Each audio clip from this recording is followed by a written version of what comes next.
तर नमस्कार मंडळी. आज आपण बघणार आहोत की PDF फाईलची साईज कमी कशी करायची. त्यासाठी आपल्याला कोणतं पण एक ब्राउझर ओपन करायचं आहे आणि सर्च करायचं आहे कॉम्प्रेस PDF.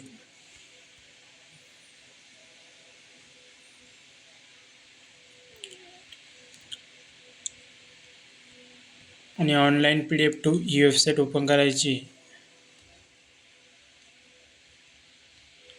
आणि सिलेक्ट फाईलवरती क्लिक करायचं आहे आणि ज्या पण आपल्याला PDFची साईज कमी करायची ती सिलेक्ट करायची आहे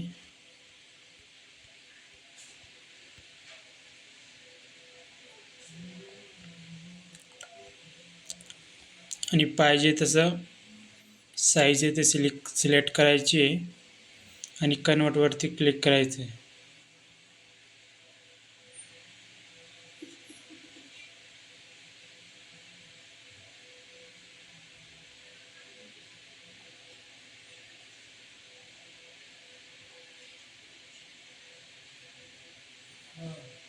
हे बघा, फाईलची साईज कमी होऊन फक्त 83.29 KB कन्वर्ट झाली आहे आणि फाईलची साईज कमी होऊनसुद्धा क्वालिटी अजिबात कमी होत नाही. एकदम फुल HD क्वालिटी राहते.